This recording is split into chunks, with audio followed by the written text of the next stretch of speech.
Good morning बच्चों। Today we will start a new chapter chemical bonds. आपकी book का 4th chapter है chemical bonding, उसी के बारे में आज हम स्टडी करेंगे। First topic is the what is the chemical bond. Bond क्या होता है, पहली बात करते हैं व्हाट इज द बॉन्ड। देखिए, दो एटम, हमें दो एटम को ऐड करना है, इन दो एटम को जोड़ेंगे। जब atom will B combine they will form the molecule. Atoms combine करेंगे तो फॉर्म करेंगे मॉलिक्यूल्स। तो कंबाइन करने के लिए इनके बीच में कुछ ना कुछ तो लगाना पड़ेगा ना, ताकि ये कंबाइन करें।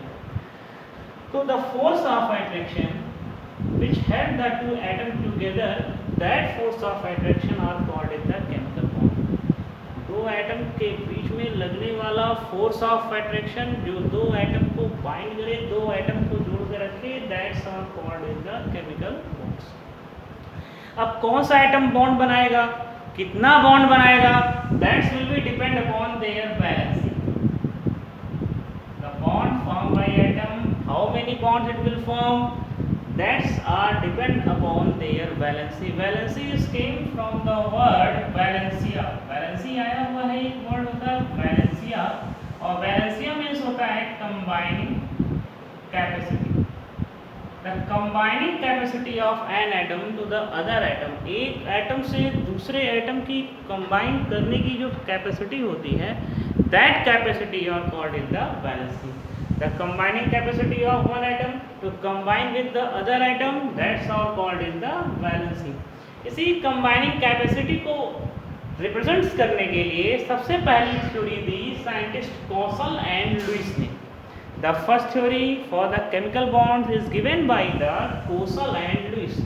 Kosal और Lewis इन्होंने क्या कहा कि n atoms, कोई भी एटम्स लेंगे, when you done their electronic configuration, जब आप एटम का इलेक्ट्रॉनिक कन्फिग्रेशन करेंगे, इन्हें atom the last electron means outer electron in the valence electron. Atom का जो आउटर इलेक्ट्रॉन होगा, जो सबसे बाहरी इलेक्ट्रॉन होगा, that's are called in the valence electron. For example we take the example of sodium, atomic number 11 281, clear, 1, outer में कितने electron है, 1, तो यही इलेक्ट्रॉन क्या कहलाएगा, that's are called in the valence electron, and number of the valence electron are called its valency. तो the outer electron is called as the valence electron, clear। If atom have a valence electron, every atom want to complete their octet। सभी atom क्या करना चाहते हैं, अपने octet को complete करना चाहते हैं। आपने ऑक्टेट पढ़ा होगा, ऑक्टेट आप जानते हो, ऑक्टेट मींस होता है 8 electron in the outermost shell, that's are called is the octet. Atoms which octet are completed that are stable in the nature. जिसका ऑक्टेट कंप्लीट होता है वो स्टेबल होता है। तो हर एक एटम क्या चाहता है कि किसी भी तरीके से मेरा ऑक्टेट कंप्लीट हो जाए। जैसे आप लोग हो तो आप लोग दिन भर में कहीं भी घूमते हो, कहीं भी चले जाइए, लेकिन रात होती है, शाम होती है, तो सोचते हैं जल्दी से जल्दी हम लोग घर पहुंचकर स्टेबल हो जाएं, अस्थायी हो जाएं। तो वही काम एटम का भी है। Atom want to complete their octet by any and how, by transfer of electron or by the sharing of electron. Atom जो कह चाहता है कि उसका ऑक्टेट कंप्लीट हो, कैसे भी कंप्लीट हो, by the sharing of electron or by the transfer of electron, clear.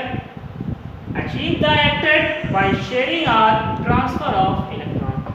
फिर कहता है अगर इलेक्ट्रॉन ट्रांसफर करेगा, when atom will transfer the electron, तो आप जब जानते हैं atom will be transfer the electron, transfer means lose or gain। If atom will be lose the electron, form the positive charge। If atom will be gain the electron, form the negative charge। Positive charge, negative charge held together by the electrostatic force of attraction, they will form the ions, and bond between the ions that are called as the ionic bonds।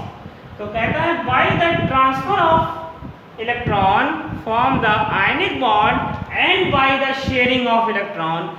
अगर वो transfer नहीं कर पा रहा तो क्या करेगा, electron की शेयरिंग करेगा। Bye the sharing of electron the covalent bond is form. तो कोसल और लुईस का कॉन्सेप्ट जो बेस था वो एटम को स्टेबिलिटी प्रोवाइड करने पर बेस था। एटम स्टेबिलिटी कैसे प्रोवाइड करेगा, बाय द ट्रांसफर और शेयरिंग ऑफ इलेक्ट्रॉन, क्लियर। तो बच्चों क्या पढ़ा आप लोगों ने? केमिकल बॉन्ड्स क्या होता है, what is the chemical bonds, clear. फिर आपको मैंने बताया कि what is the Kossel and Lewis theory. Kossel और लुईस थ्योरी ये बताती है कि एटम्स क्या करेगा, or the transfer of electron or the sharing of electron, clear. आइए अब बात करते हैं कि केमिकल बॉन्ड्स कितने टाइप्स के होते हैं, types of chemical bonds, clear. आशा करता हूँ ये आपको समझ में आया होगा। अगले वीडियो में हम बात करेंगे केमिकल बॉन्ड्स के, टाइप्स ऑफ केमिकल बॉन्ड्स के। Thank you very